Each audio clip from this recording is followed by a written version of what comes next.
Riverside Healthcare puts the health and wellness information you need well within reach.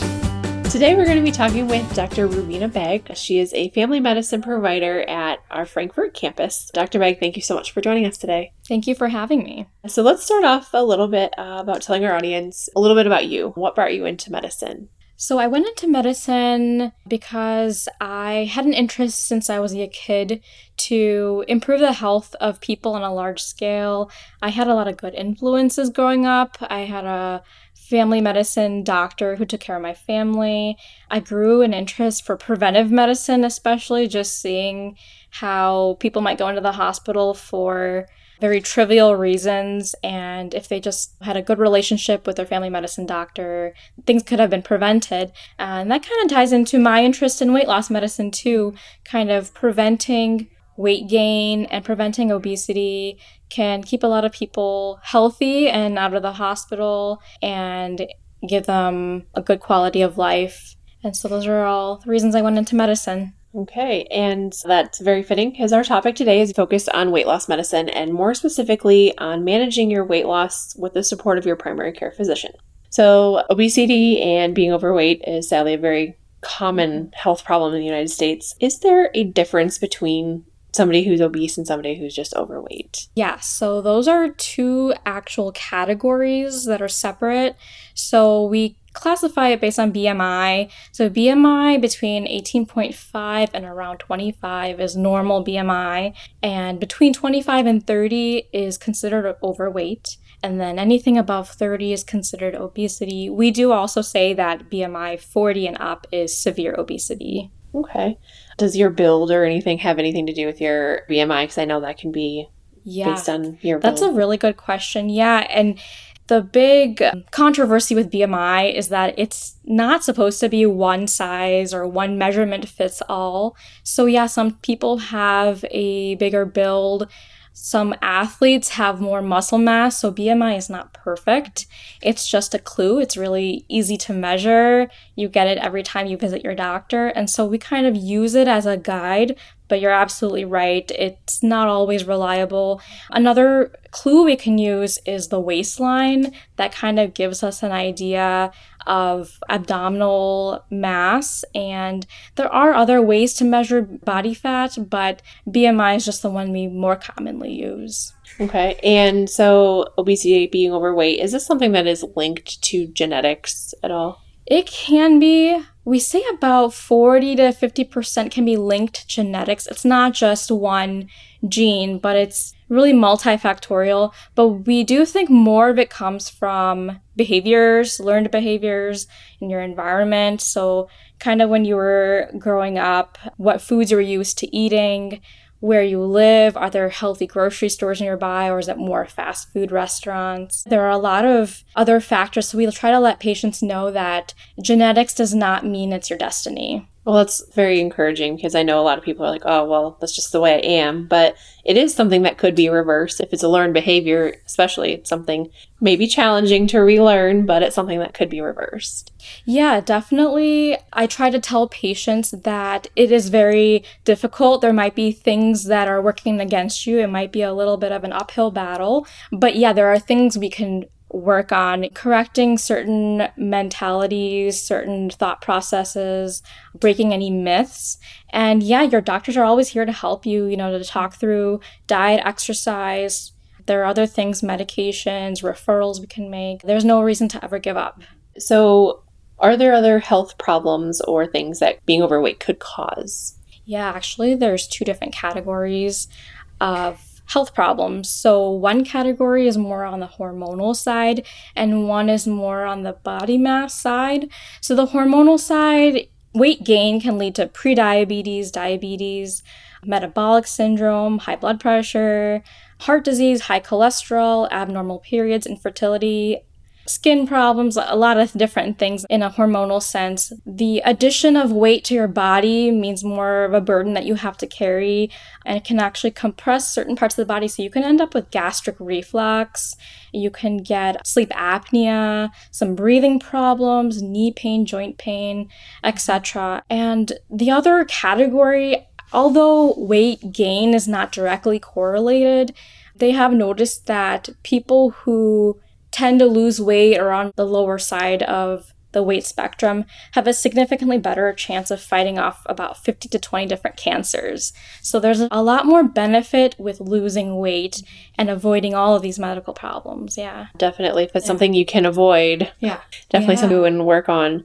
So when a patient comes in to you that's overweight or obese, what is your approach? Where do you start? The first thing we do is education.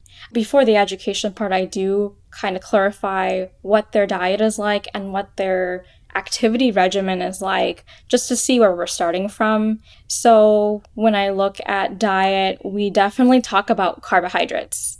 I think that's just the easiest way to go. I feel like our American diet is filled with carbs, and so we get an idea of where we're starting from. And then I go into the education, kind of telling them what carbohydrates are, which foods are highest in carbohydrates, and then we find out places where there can be improvement. So ways to cut down carbohydrates, taking out bread, pasta, rice, potatoes, cutting out sugars such as soda or juice, and then also taking a look at how active they are. So if they're sitting down most of the day or laying down, being sedentary can lead to faster weight gain. So trying to find fun ways to keep them active at least 3 or 4 times a week, doing like an hour or even 30 minutes of exercise.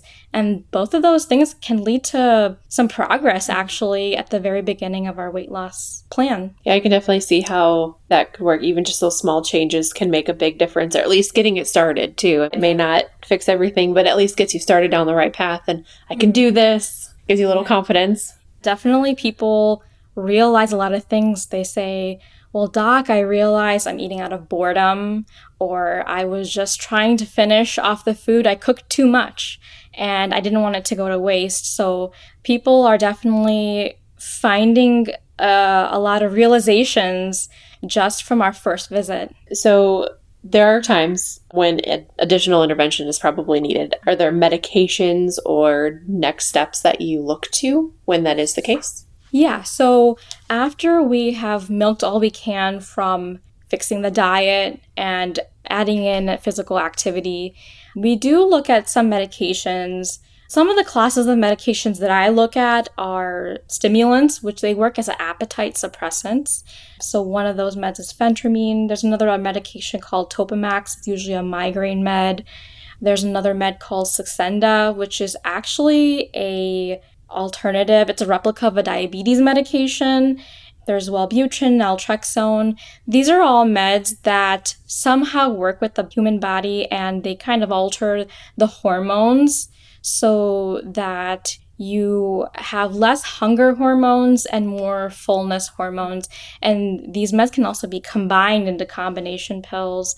But we try to do as much as we can with diet and exercise, and then use medications as a last resort. And I do tell patients that you still have to make diet changes, and then the medications will work. If you make 0 diet changes, the medications do nothing. Oh yeah, most definitely. I know just having that thought of, oh, well, my doctor's putting on these medications, this is going to help. Like, well, no, you have to know that you're going to change and actually put your mind to it, so that your mind has a lot to do with that. Yeah. Additionally to medications, there is weight loss surgery. Is that ever recommended, or how would you approach that?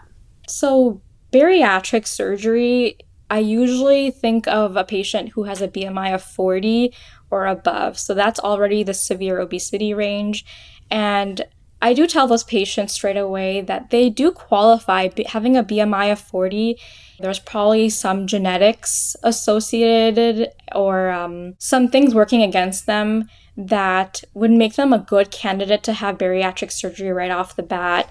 And I think the idea behind that is getting them bariatric surgery sooner than later will help that population of patients avoid severe consequences such as medical conditions that could help them have a healthier life sooner than later. Well, if someone is overweight or can't seem to lose weight on their own, because I know a lot of people, you try to lose weight on your own and you just need that additional assistance, somebody who can boost your confidence, help give you ideas, those kind of things, what would their step be? Would they schedule an appointment with you or with a provider, or what would you recommend? Yeah, so if someone's already been trying their best to lose weight and they just are hitting a wall and they come to see me, I tell them that there's still always something we can do. And of course, seeing your doctor is a great first step, but we always go back to step one, which is the diet. So if you've been trying to eat healthy and choose wisely, I would still say carb tracking, really getting nitty and gritty with the foods and understanding where your shortcomings are, continuing to stay consistent with exercise. I think consistency is key more than intensity, and it's good to find things you enjoy. You just don't want to be miserable doing all of this. You want to make it sustainable. We're not trying to find a fad diet or an exercise trend. We're trying to build a lifestyle for you. If those don't work, there are many apps out there for diet and exercise. So finding something that can be fun to use and assist you. Making a vision board. Sometimes you need a visual, a goal to look forward to, and goal tracking, writing things down is very helpful to inspire you. And just talking to your doctor, whether it's going to be a medication, a referral, surgery, whether it's time to start medications, your doctor can always help guide you and help you morally support you and get you to that next step. But there are so many newer devices and surgeries and innovations in the field of obesity medicine, and I just want patients to know that there's no reason to give up. Well, if you are someone who is looking for just some added assistance or need a primary care provider, step one, just call your doctor. Let them know what you're going through. Give them a call. If you don't have a primary care provider, Riverside does have a referral line, 855-404-3627. They'll be able to find somebody who's close to home or in the area of what you're looking for. Any of our specialists, primary care providers are on there. You can also schedule an appointment online at riversidehealthcare.org, or you can schedule through My Riverside MyChart. So Dr. Begg, is there anything else that you wanted to mention that we may have missed? Yes, there is. I do want to mention that there are so many ways with diet as far as carb tracking and minimizing carbs. There are people who do calorie restricted diets too. There's also intermittent fasting out there. All these methods, there are apps to help you track everything, whether it's carbs, calories, keeping a timer on your intermittent fast. There are also maybe 20 plus different types of intermittent fasts. People utilized other methods like portion control, meal replacements. There are a lot of methods out there, but I felt that carb tracking and carb restriction is the easiest one that I start with for my patients. If anyone needs a resource to look for healthy recipes or just some guides and information that is reliable, they can use dietdoctor.com. It is a website created by doctors. As far as exercise, it is very difficult to fit in exercise. In today's day, we are all workaholics and we have very hectic work schedules. A lot of people have to manage a home, taking care of the kids, sending them to school. And so instead of having to go to a gym, there are many methods to do exercise at home. There's a lot of free content on YouTube. I do even tell sometimes my kids and teenagers to practice a TikTok dance. There are many phone apps with free content, and you can always subscribe and get some paid versions, and you do get what you pay for. So you can always invest in yourself and get more ideas for exercise. You can get a gym membership and, of course, go safely. And you can also get very affordable workout gear. Sometimes at the $5 store, you can get weights, you can get jump rope, resistance bands, or yoga mats. As long as it's something that you enjoy doing, I think that's all that matters. Most definitely. And your health is definitely your greatest asset. So make sure you're taking care of yourself. And if you are just needing that extra support, give your primary care provider a call. They're here. They're very knowledgeable. They want to help you, and they can maybe give you some additional information that you maybe haven't seen somewhere else. So thank you so much for joining me today, Dr. Begg. And thank you so much for tuning in to the Well Within Reach podcast. To learn more about this topic and various topics we have on our website is riversidehealthcare.org.